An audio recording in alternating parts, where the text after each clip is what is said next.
Hello, dear friends. What a blessing to be with you today. Here we are for another study of one of the books of Chico Xavier, or I'm say the books by Chico Xavier. This book is titled Courage by several spirit authors through the mediumship of Francisco Cândido Xavier. So every week we read one of the articles and we talk about it and see how we can apply these teachings to our daily lives.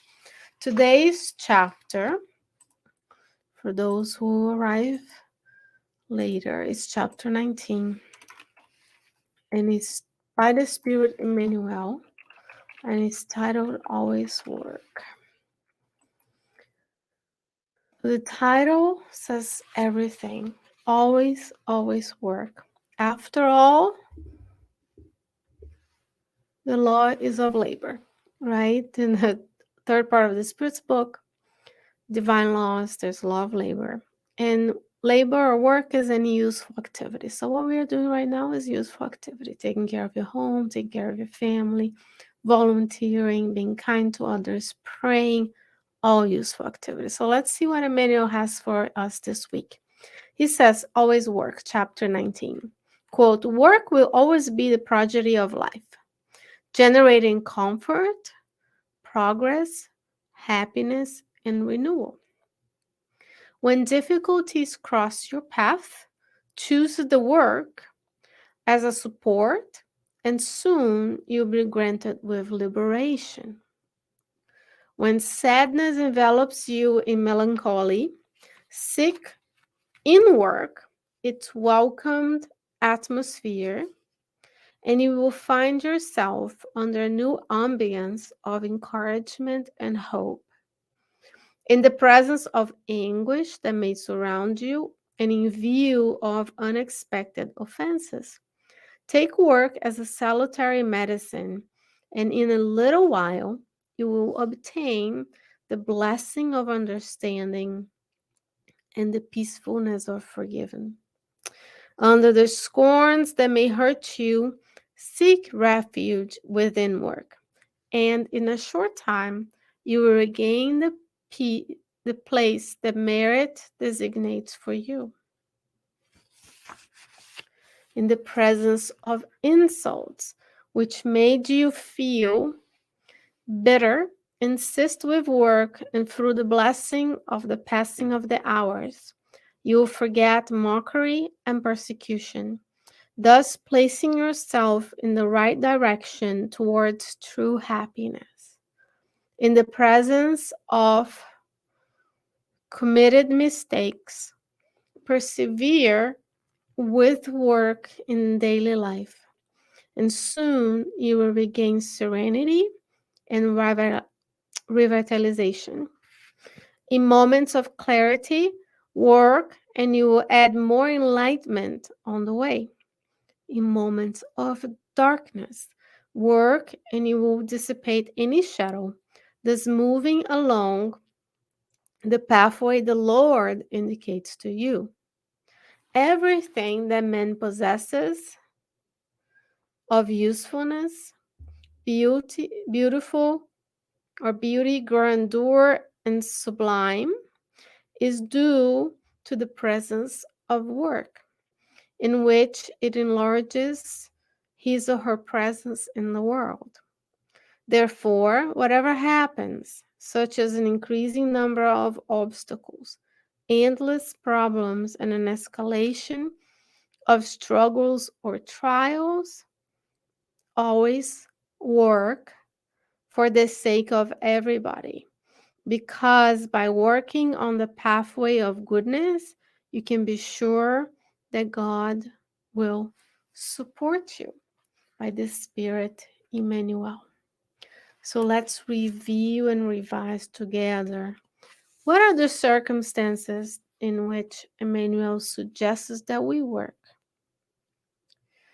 When difficulties cross our path, when sadness envelops us, in the presence of anguish, under the scorns that may hurt us,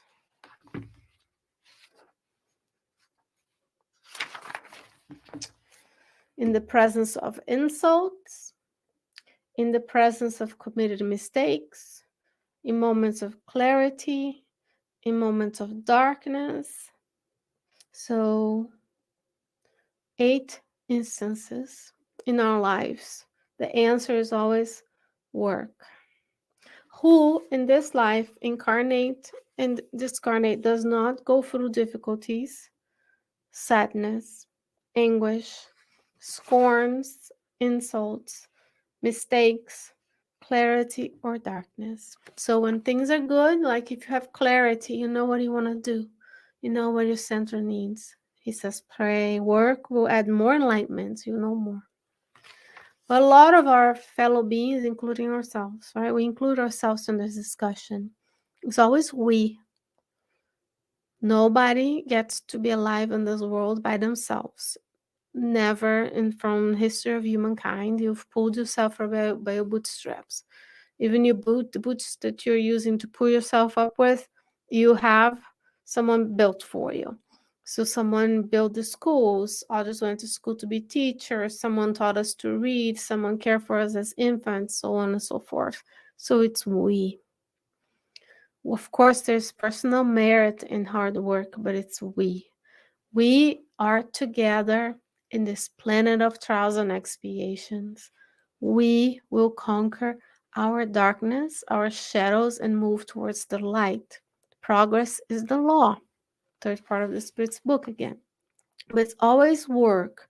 Difficulties, then choose work as a support.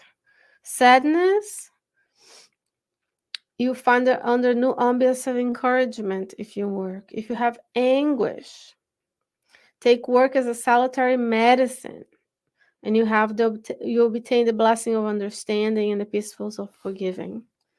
Under scorns, by working, you will regain the place that merit designates for you. In case of insults, insist with work, and you forget the mockery and persecution, placing ourselves a little bit closer towards the direction of happiness. When we have made mistakes and we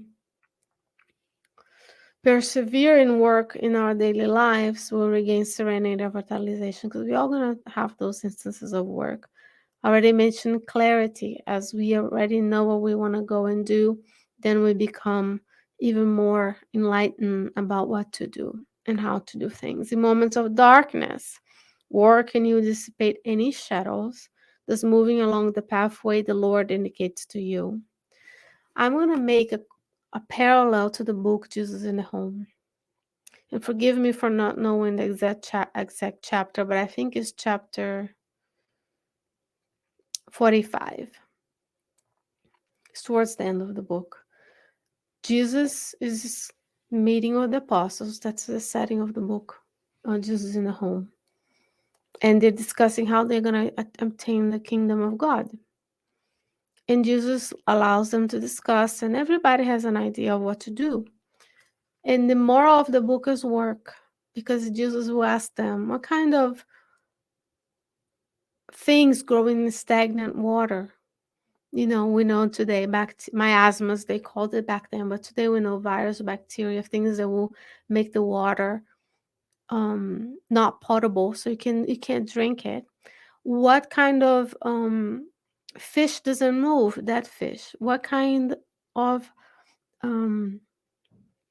things are not productive? Things in our life. So in that book, Jesus says, no matter what the circumstances, the way we get to the kingdom of God, the way we get to perfection, the way we get to be superior spirits through work.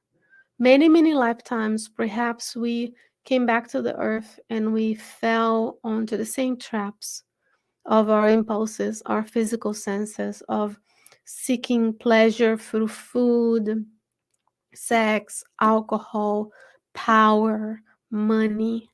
And in this lifetime, we are awakened. We've been awakened to our immortal existence. We've reincarnated many times, the mortality of the soul, and a multitude of lives we've lived. We're reincarnated many times, we're discarnated many times. We have the blessings of the forgetfulness of the past so that we can bring ourselves anew every day. So we don't know exactly what happened in the past, but we can tell what the seeds I sowed then is what I'm reaping today. So what we sow today, that means there's hope for the future because I can choose to sow, work to obtain the future happiness in the kingdom of God as we want to reach a place where we are serving, we're in communion with God, right? And we only get there as a superior spirit, as a Christ spirit like Christ. So there's a long road ahead of us, but we can accelerate the progress by working. The title of this is always work. So no matter what's going on throughout our lives, darkness, mistakes, insults, scorn, melancholy, difficulties, anguish, the choice is clear. Continue doing it. He says, at the end, I'm going to repeat the last paragraphs to wrap up. He says, therefore, he, Emmanuel, says, quote, therefore, whatever happens, such as increasing number of obstacles, endless problems, and an escalation of struggles or trials, always work for the sake of everybody, because by working on the pathway of goodness, you can be sure that God will support you. Isn't that beautiful? By the Spirit, Emmanuel.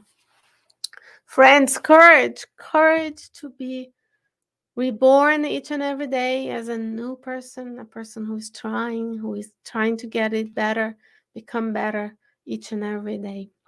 I hope that God will grant us another opportunity to meet again next week. It's always on the hands of God. God willing, I'll be back with you next week. But until then, stay well, stay safe, and I hope to see you soon. Take care.